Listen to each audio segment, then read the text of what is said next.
नमस्कार दोस्तों, मैं अजय समतुल हूँ। बीजापुर ज़िले के एक छोटे से गांव से निवास करता हूँ मैं। तो मैं इसी क्षेत्र में रहता हूँ, तो इस क्षेत्र की कहानियों को सुनता हूँ। लोगों को बाहर से जो पत्रकार आते हैं वो यहाँ के मुद्दों को उठाते हैं, यहाँ के जीवन शैली के बारे में बात करते हैं, यहाँ के रोज़मर्रा के जो जीवन में जो चल रहा है उसके बारे में बात करते हैं। तो ऐसा लगता है कि मुझे भी कुछ अपने क्षेत्र के लिए बोलना चाहिए। क्या है, ज़्यादा तो पढ़ा लिखा नहीं हूँ, थोड़ा बहुत पढ़ा लिखा युवा हूँ, तो मेरे मन में भी बात जागृत होती है कि मैं भी अपने क्षेत्र की बात करूँ। तो क्षेत्र की बात करने के लिए जिस तरह से लोग पत्रकारिता करते हैं, तो उतने तो हमारे में सामर्थ्य है नहीं कि हम पत्रकार बन सकें, लेकिन एक आम नागरिक के मौलिक अधिकार के अनुसार हम भी अपने फर्ज को, अपने जो हक अधिकार को हम सरकार तक पहुंचा सके, बोल सके, लिख सके, ये अधिकार तो सभी को समानता का अधिकार मिला हुआ है। तो अगर मान लीजिए किसी वीडियो में मेरी ओर से किसी तरह का कोई अनर्गल बातें या फिर ऐसे कोई असामाजिक तत्वों के जैसे प्रभावित हो, इस तरह से कोई अगर बात आती है तो उसके लिए मैं सभी लोगों से माफ़ी चाहता हूं, जितने भी लोग मेरे वीडियोस को देख रहे होंगे। तो और अगर बात की जाए तो बीजापुर एक ऐसा अति संवेदनशील क्षेत्र है। आप सभी को पता है कि एक समय से चालू हुआ है एक बहुत बड़ा जन जागरण, जिसमें लोग अपने घरों को छोड़कर दूसरे जगह में पलायन होकर जीने लगे। अपने घर द्वार खेत कल्याण छोड़कर दूसरे जगह में आश्रय लेके आश्रित होके उस जगह में जो भी रोज़मर्रा की ज़िंदगी में अपने जीवन यापन के लिए कूली चोटबूती करके, रेजा कूली करके अपना जीवन यापन कर रहे हैं। और मेन टॉपिक ये है कि मैंने पिछले कई दिनों से बाकी लोगों के वीडियोज़ को देखता हूँ, सुनता हूँ, तो मुझ में भी एक प्रकार का आक्रोश तो नहीं माना जाए, लेकिन एक प्रकार का एक अंदर से बात उभर आता है कि बाहर के लोग हमारे क्षेत्र की बात को क्यों करें, हम क्यों ना करें। हम यहाँ के युवा हैं, हम आने वाले पीढ़ी हैं, तो हम अपने बाहर के लोग तो कर रहे हैं, उनके लिए तो हम तहे दिल से धन्यवाद करते हैं, पर हमें भी कोशिश करते रहनी चाहिए कि हम भी अपनी बात को रख सके लोगों के सामने, कि लोग हमारी बातों को भी सुने, हमारी बातों को भी समझे, हमें भी मतलब इस चीज़ में सहयोग करें कि हम सही कर रहे हैं या गलत करें। कुछ चीज़ में अगर बताया कि अपना विचार व्यक्त करें। तो बात यह है कि जिस तरह से हमारे बीजापुर अंचल में जो ग्रामीण अंचल में जो लोग रहते हैं नहीं, हम भी उसी में से आते हैं, जो ग्रामीण अंचल से लोग हैं उनमें से हम भी वही ग्रामीण हैं। तो बात की जाए तो सबसे बुरी और निंदनीय स्थिति ये है कि हमारे यहाँ के आदिवासी भाइयों, हम जैसे ग्रामीणों की, ऐसे कि मान लीजिए आप किसी गांव के हैं, गांव में अगर मान लीजिए आप ज़्यादा तरक्की कर लेते हैं तो गांव के लोगों की नज़रों में आप गिर जाएंगे, आपके दुश्मन आधार बन जाएंगे, वो तो अलग।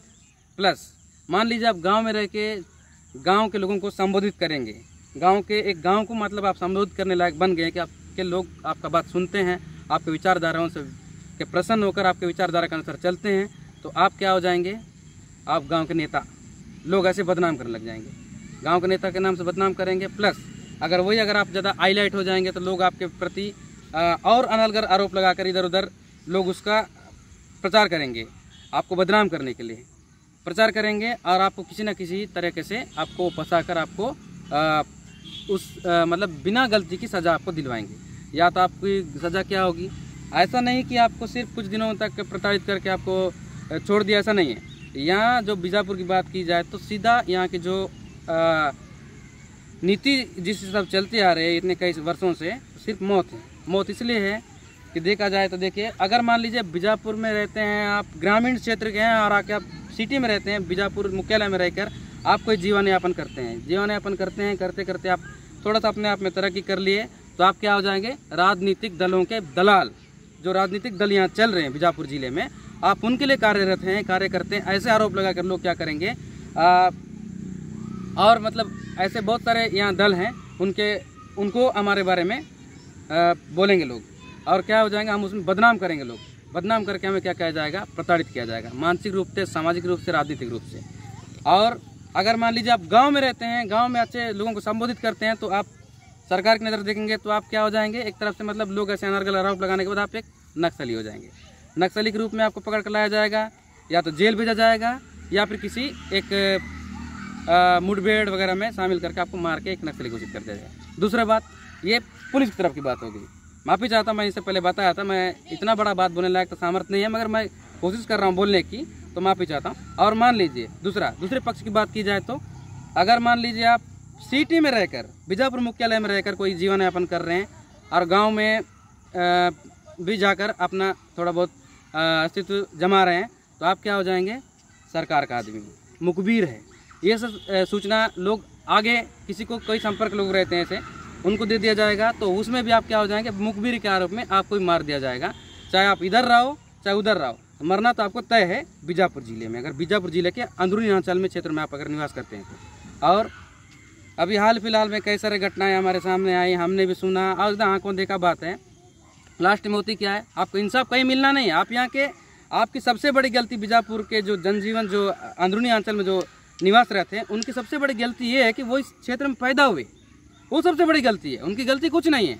वो अगर शायद किसी और जगह पैदा होते शायद वो अपने जीवन को एकदम स्वतंत्र तरीके से जी सकते थे, लेकिन यहाँ जीना मुश्किल है। क्योंकि मान लीजिए आप अगर, इससे पहले आपको बताया मैंने कि अगर मान लीजिए सिटी से रहकर गांव चले जाएंगे तो आप मुखबिर माने जाएंगे, आपको या तो मौत की सज़ा सुनाई जाएगी या फिर आपको प्रताड़ित किया जाएगा।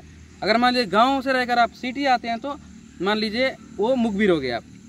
इस तरह से कहीं ना कहीं आपको मरना तय है। दोनों पक्ष के बीच में यहाँ के आदिवासी, हम ग्रामीणांचल फंसे हुए हैं। ग्रामीणांचल इसलिए फंसे हुए हैं कि हम कहीं अपने आप को साबित नहीं कर पाते हैं। मान लीजिए इस तरह के कांड होते हैं तो लोग, पत्रकार आते हैं, मानवाधिकार आती है, आगे आकर क्या करती है? एक सरकार पे एक दबाव बनाती है कि इसकी निष्पक्ष जांच की जाए। जांच में क्या होता है? सब अपने अपने तर्क देते हैं। अगर आप नक्सलवाद की बात की जाए तो नक्सलवाद अपना तर्क देती है कि ये फलाना था, ये मुखबिर था, यहाँ की सूचना को उधर आदान प्रदान कर रहा था, हमारे पार्टी को, मतलब हमारे संगठन को क्षति पहुंचाने में इसकी हाथ थी। ये अपना तर्क वो देते हैं प्रेस नोट में। अगर अब पुलिस की बात की जाए तो पुलिस अगर किसी ग्रामीण को हत्या करती है तो वो बोलती है कि ये नक्सलवाद के साथ में था, इतने बड़े बड़े केंद्रीय नेशनल कमेटी के साथ था, या फिर ये माओवादी के साथ में था, तो अगर ये ग्रामीण था तो उनके साथ क्या होता। तो इस तरह के मुद्दे आते हैं, तो तरह तरह की बातें आती हैं, तो हमें क्या है, उलझन में डाल देती है। मान लीजिए बात क्या है, अब एक इससे पहले इरपा गुट्टा वाला बात विकास सर के वीडियो में मैंने देखा था कि वो एक ग्रामीण था जिसे आग तर बांधकर पुलिस फोर्स के उधर ले जाकर मार के उसके 1 लाख इनामी घोषित किया गया। उसकी जांच में अब सारे लोग गवाह ये दे रहे हैं कि वो एक रसोइया था। उसके सरकारी पुख्ता सबूत भी मिले हैं, उनके साथ बच्चे ये भी बताया गया। और बात की जाए तो ये हमारे क्षेत्र से ज़्यादा दूर नहीं, पेदाकोरमा में 3 लोग हत्या की। चलो ठीक है, 2 लोग उनमें तो बालिग थे, चलो उनसे जाने में कोई गलती हो भी गई होगी। तो मान लीजिए वो जो बच्चा था, जो 13 साल का था, अभी पढ़ने की उम्र में था, उसे मारा गया।